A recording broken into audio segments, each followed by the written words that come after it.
Hi hello friends, ನೀವು ನೋಡ್ತಾ ಇದ್ದೀರಾ ಇದು ಫಿಲ್ಮಿ ಬೀಟ್ ಕನ್ನಡ. ನಾನು ಶ್ರುತಿ ಪಾಟೀಲ್. ಅಲ್ಲು ಅರ್ಜುನ್ ನಟನಾಗುವ ಮೊದಲು ರೈತನಾಗಿದ್ರಂತೆ. ಹೌದು, ಇತ್ತೀಚಿನ ದಿನಗಳಲ್ಲಿ ತಾವು ಹಿಂದಿನ ಜನ್ಮದಲ್ಲಿ ಏನಾಗಿದ್ದೆವು ಎಂದು ತಿಳಿದುಕೊಳ್ಳುವ ಕುತೂಹಲ ಎಲ್ಲರಲ್ಲೂ ಹೆಚ್ಚಾಗಿದೆ. ಅದೇ ರೀತಿ ಹಿಂದಿನ ಜನ್ಮದ ರಹಸ್ಯವನ್ನ ಬಿಚ್ಚಿಡುವ ಸಂಖ್ಯೆ ಕೂಡ ಹೆಚ್ಚಾಗಿದೆ. ಟಾಲಿವುಡ್ನ ಸ್ಟಾರ್ ನಟ ನಟಿಯರು ಹಿಂದಿನ ಜನ್ಮದಲ್ಲಿ ಏನಾಗಿದ್ರು ಅಂತ ಹೇಳೋಕೆ ಇಲ್ಲೊಬ್ರು ಖ್ಯಾತ ಜ್ಯೋತಿಷಿ ಇದ್ದಾರೆ ನೋಡಿ.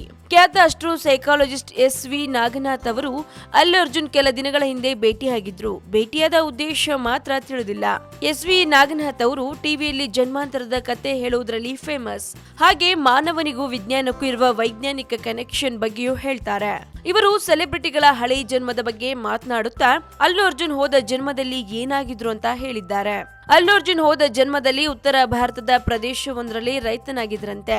ಉಳುಮೆ ಮಾಡುವಾಗ ಬಂಗಾರದ ನಾಣ್ಯಗಳು ಸಿಕ್ಕಿದ್ವಂತೆ ಅಲ್ಲುಗೆ. ಅದನ್ನ ಅಲ್ಲು ಅರ್ಜುನ್ ಬಡ ಕುಟುಂಬಗಳಿಗೆ ದಾನ ಮಾಡಿದ್ರಂತೆ. ಇದು ಅಲ್ಲುವಿನ ಪೂರ್ವ ಜನ್ಮದ ರಹಸ್ಯ. ಅಲ್ಲೂ ಇದನ್ನು ನಂಬ್ತಾರೋ ಇಲ್ವೋ ಗೊತ್ತಿಲ್ಲ, ಆದ್ರೆ ಅಭಿಮಾನಿಗಳಂತೂ ನಮ್ಮ ಬಾಸ್ ಕೊಡುಗೈ ದಾನಿ ಅಂತ ಕುಣಿದಾಡ್ತಿದ್ದಾರೆ. ಒಟ್ಟಾರೆ ಹಿಂದಿನ ಜನ್ಮದಲ್ಲಿ ಅಲ್ಲು ಅರ್ಜುನ್ ಏನಾಗಿದ್ರು ಅಂತ ತಿಳ್ಕೊಂಡ್ರಲ್ವಾ? ಸೊ ನಿರಂತರ ಮತ್ತಷ್ಟು ಇಂಟ್ರೆಸ್ಟಿಂಗ್ ಸುದ್ದಿಗಾಗಿ ನೋಡ್ತಾರಿ ಫಿಲ್ಮಿ ಬೀಟ್ ಕನ್ನಡ. ಹಾಗೆ ವಿಡಿಯೋನ ಲೈಕ್ ಮಾಡಿ, ಶೇರ್ ಮಾಡಿ, ಮಿಸ್ ಮಾಡದೆ ಫಿಲ್ಮಿ ಬೀಟ್ಗೆ ಸಬ್ಸ್ಕ್ರೈಬ್ ಮಾಡಿ. ಹಾಯ್, ನಾನು ನಿಮ್ಮ ಶ್ರಾವ್ಯ. ಸ್ಯಾಂಡ್ಲ್ವುಡ್ ಮೂವೀಸ್ ಅಪ್ಡೇಟ್ಸ್ಗೆ ಹಾಗೆ ನನ್ನ ಮೂವಿ ಅಪ್ಡೇಟ್ಸ್ಗೆ ಸಬ್ಸ್ಕ್ರೈಬ್ ಮಾಡಿ ಫಿಲ್ಮಿ ಬೀಟ್.